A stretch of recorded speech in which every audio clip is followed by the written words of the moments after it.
আরেকটি অমুসলিম সম্প্রদায় আমাদের বিরুদ্ধে কাজ করছে, এটা হচ্ছে ঈসাই জামাত, খ্রিস্টান। এরাও দাড়ি রাখে, টুপি লাগায়, নিজেদেরকে মুসলিম বলে, আসলে তারা খ্রিস্টান।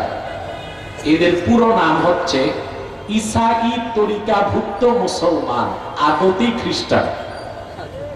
1975 সালে তারা বাংলাদেশে ঢুকছে, এই পর্যন্ত 2.5 লক্ষ মানুষকে তারা খ্রিস্টান বানাইছে। 2.5 লক্ষ মানুষ না, 2.5 লক্ষ পরিবারকে খ্রিস্টান বানাইছে। তাদের মারাত্মক ধারা হচ্ছে আপনাদের সুনামগঞ্জের তাহিরপুর এলাকায়, ওদিক দিয়ে সরিষাবাড়িতে, জামালপুরে, কক্সবাজারে, টেকনাফে, দিনাজপুরে। তাদের মাস্টার প্ল্যান হচ্ছে বাংলাদেশের একটা অংশকে তারা আলাদা করে খ্রিস্টান রাষ্ট্র বানাবে।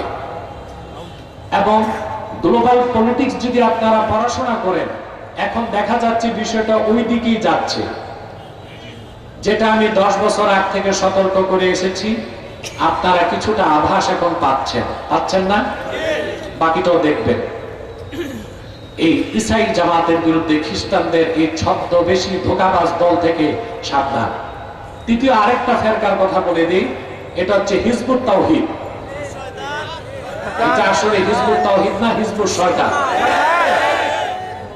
এদের একটাই কাজ, এরা মানুষকে বুঝায় দেশে যত পীর আর আলেম সব ধর্ম ব্যবসায়ী। এটা ইসরায়েলের মোসাদের পরামর্শে চলে। এর মানে হচ্ছে জনগণকে আলেমদের থেকে সরায় দেওয়া।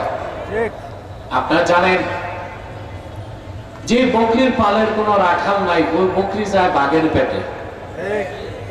আর যে কমের নেতৃত্বে আলেমরা নাই, ওই কম যায় বিজাতির খপ্পরে। ঠিক না? তাহলে হিজবুত তাওহীদ একটা বাতিল ফেরকা, একটা কাফের জামাত। এদের ব্যাপারে সাবধান থাকবেন। পারবেন তো মুসলমান? প্রিয় আমার সিলেটবাসী মুসলমান ভাইরা, তাহরিকে খাতমের মত বাংলাদেশ আপনাদেরকে নেতৃত্ব দিচ্ছে। আপনারা যে কোনো রাজনৈতিক দলের মুসলমান, যে কোনো মাসলাকের মুসলমান, যে কোনো মাদ্রাসার ছাত্র আমাদের সংগঠনে ইমানি দায়িত্ব হিসেবে কাজ করতে পারবেন ইনশাআল্লাহ। আমি